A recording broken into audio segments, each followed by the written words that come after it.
The Italian army in World War II is an absolute joke. Yeah. That's one of the reasons why it's easy to make fun of Italians in it, you know? Because like, like there was so much incompetence and like ineffectiveness. It just, yeah, it's pretty funny. I mean, the Italians in general have always been like the last ones on the boat when it came to European colonialism. Think about it. Like, think of every other colonial power. The Spanish, the Portuguese, the Dutch, the English, the French. They all had, like, massive territorial claims at some point. They did monstrous shit. But then with the Italians, like, they were late to the party. They tried invading Ethiopia and fucking failed. they can't. And then Mussolini takes power, and he's like, well, we're going to give those fucking Ethiopians what for once again. And then he fucking waffled there again. You know, all of the recent technological innovations, and he's still like the Italians just weren't very effective as a fighting force. I choose to believe this is because every Italian is genetically incapable of not napping between 1 p.m. and 3 p.m. local time. So like we're talking about midday. This is the reason why the GDP of Italy is 4.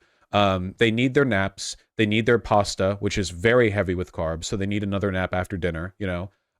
They fuck a lot, that takes a lot of time, and they're always drunk on wine. So like there's where in that time range do you fight? I ask you, where there are you supposed to do the fighting? I can understand the Japanese or the Germans marshaling an effective fighting force because the Germans are fucking psychotic, and every Japanese peasant back then thought the emperor would personally guide them into the hereafter if they died defending the island. But you know, fucking the Italians just.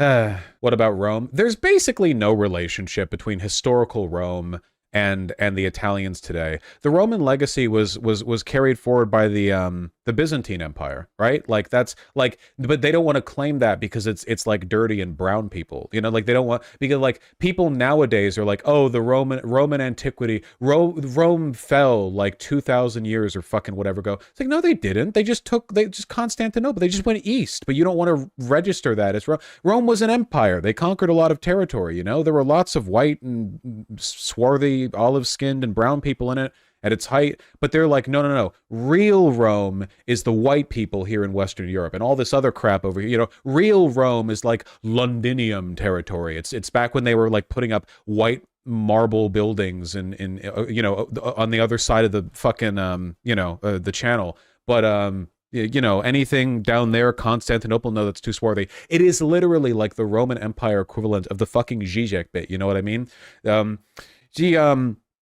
The Roman Empire is the Westerners, the Western Europeans. They say the Rome it fell in 2,000 years ago. They fell. They had the white statues and so on and so on. And then you like move your way further east, and eventually, like actually, Rome fell and like right before the Ottomans or something.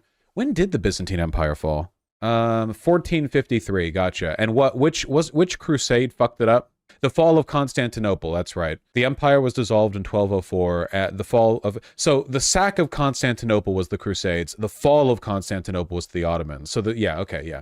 So yeah, it was the Ottomans, yeah. The Turks got them? Those Turks. The Fourth Crusade, that's it. By the way, did you know the Fourth Crusade, the sack of Constantinople, is the reason why the Catholic Church and the Orthodox Church don't get along?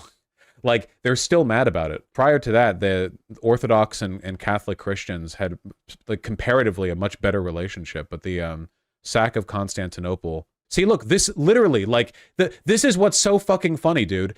People will simultaneously be, like, pro-Crusades and pro-Rome, but the Fourth Crusade brought down Rome. Not a joke. The Byzantine Empire was left much poorer, smaller, and ultimately less able to defend itself against the Seljuk and Ottoman conquest that followed. The actions of the Crusaders thus directly accelerated the collapse of Christendom in the East, and in the long run help facilitate... If anyone ever defends the Crusades to you on the grounds of them being like a Nazi or a white supremacist or whatever, please bring this up to them, because modern day far-right people tend to like the Orthodox Church because it's all like far-right Russian-aligned, anti-gay, whatever else. But like, this was literally a giant fuck-up on the part of the Catholics.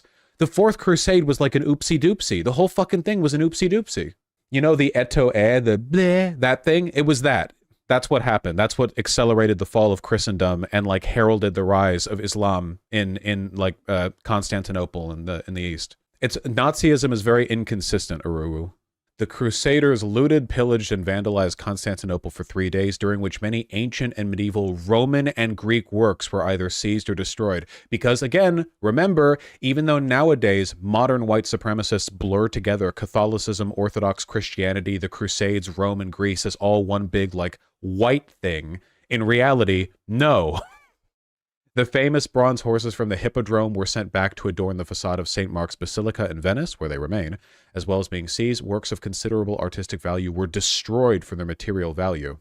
One of the most precious works to suffer such a fate was a large bronze statue of Hercules, created by Lysippos, a Greek sculptor of the 4th century BC, one of the greatest sculptors of the classical era, melted for bronze, for surplus profit. Despite their oaths and threats of excommunication, the Crusaders systemically assaulted the city's holy sanctuaries, destroying or seizing all that was deemed remotely of value. Little was spared, and the tombs of the emperors inside the Church of the Holy Apostles fell victim to such looting as well. Of the civilian population of Constantinople, it is estimated 2,000 were killed. A very small number once they got inside the city, so it was mostly just like the Crusaders running around like raping and looting shit. The Crusaders, with poor leadership, also sacked churches, monasteries, and convents. The altars of these churches were smashed and torn to pieces for their gold and marble by the warriors. Although the Venetians engaged in looting too, their actions were more restrained. Thanks, Venice. Rather than destroying all around like their comrades, the Venetians stole religious relics and works of art, which they would later take to Venice to adorn their own churches. So here's the Italians being competent, I guess, in a relative sense. Apology. 800 years after the Fourth Crusade, Pope John Paul II twice expressed sorrow for how the events transpired. In 2001, he wrote to Christodoulos, Archbishop of Athens, saying, "It is tragic that the assailants who set out to free access for Christians to the Holy Land turned against their brothers in the faith. The fact that they were Latin Christians fills Catholics with deep regret." In 2004, while Bartholomew I, Patriarch of Constantinople, was visiting the Vatican, so this is Orthodox, John Paul II asked, "How can we not share at a distance of 8 centuries the pain and disgust?" This has been regarded by some as an apology to the Greek Orthodox Church for the slaughter perpetuated by the warriors of the Fourth Crusade. There you go. Remarkable. Anyway, yeah, that's the schism, you know? Like, that's pretty much the schism. It's not the whole reason, but that's a big part of it. Now look at how the Ottomans acted when they conquered and sacked the city. They were somehow more humane. Basically, everything anyone ever did was more humane than what the fucking Crusaders did. Like, not just the Fourth Crusade. The Crusades were terrible. Like, not just terrible morally, but terrible for Christendom as well. Like, it was just not... they weren't even good for them. It was... Yeah. Can we get back on topic? Isn't it interesting? I thought it was interesting. The beef between the Crusaders and Byzantium got so bad that the Byzantines sided with Saladin to spite the Europeans. I mean, in fairness, would you not also side with a guy with this hat? What the fuck? You telling me a guy like this rolls up to your city and you're going to be like, no? I would also side with him. Very powerful hat. That's some like 2% drop chance Dark Souls rare enemy gives you curse resistance hat kind of shit, okay? Hell yes. I would bend my knee instantly to this hat. That was actually how all like nobility worked back in the 16th century. Was you would just see a guy on a horse with a very fancy hat, and that would be like, the fancier the hat, like the stronger the compulsion to bend the knee. Goofy little bit of history there.